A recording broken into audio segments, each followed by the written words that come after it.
U.S. littoral warships as strong tools in the South China Sea conflict. The Chinese military sees the Littoral Combat Ship armed with anti-ship missiles as a key element of a U.S. distributed maritime force in the Western Pacific, according to a translation of a 2020 Chinese government research paper on the U.S. Navy's distributed lethality concept reviewed by USNI News.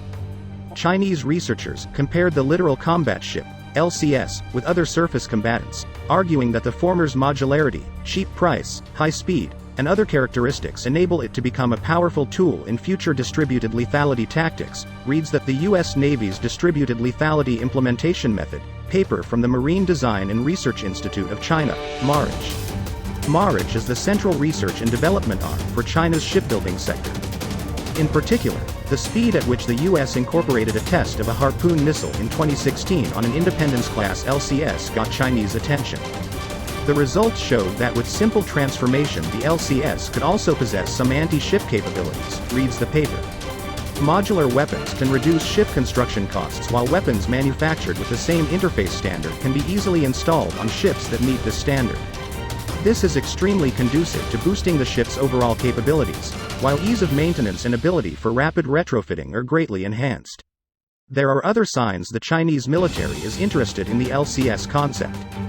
The U.S. restarted deploying the Independence-class ships to the Western Pacific starting in 2019 after an almost 2-year pause. Since their return, the Indies, most with the capacity to field naval strike missiles, have drawn more scrutiny from the People's Liberation Army Navy. While the ships were operating in the South China Sea, the LCS drew 3 People's Liberation Army Navy (PLAN) ships to monitor their operations, while an Arleigh Burke guided missile destroyer typically draws a single Chinese warship to tail it, several Navy officials have told USNI News. Earlier this year, former U.S. 7th Fleet Commander Vice Admiral Bill Mers said the addition of the NSM on the Independence-class LCS would complicate the Chinese calculus in the region. When I think about what adversaries have to think about, now it's not just one particular focus area. Now they've got to look across the entire theater, and that challenges a staff, that challenges their capabilities. I think it was a huge win, and we're just seeing the start of that, what multiple LCS in theater can do, he said. The Chinese are developing their own version of the Independence-class LCS. Beyond the LCS, the paper acknowledged that more U.S. surface ships with more anti-ship missiles operating in small surface action groups, rather than larger formations like carrier strike groups or amphibious expeditionary strike groups, would complicate Chinese operations in the Pacific. The miniaturization of USN formations is not simply a change in the composition of the formations. Rather, it is an effort to create fully balanced combat forces by integrating platform capabilities, to leverage widely distributed and dispersed combat operations to lower the probability of being detected by enemy information, surveillance and reconnaissance systems.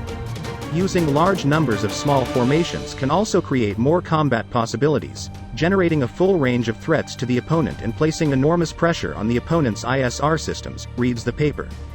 The Chinese answer to the distributed fleet is an investment in improved sensors and maritime awareness in a more robust wargaming program that would train an artificial intelligence battle management aid that could outperform a military commander faced with a distributed force.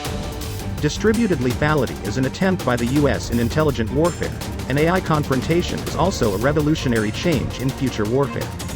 Therefore, it is necessary to assist command on the battlefield by establishing a wargaming system that can rigorously reflect reality to train an AI system that can deal with distributed lethality, reads the paper.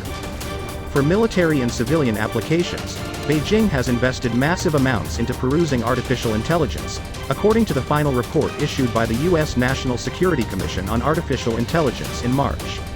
China possesses the might, talent, and ambition to surpass the United States as the world's leader in AI in the next decade if current trends do not change, reads the report.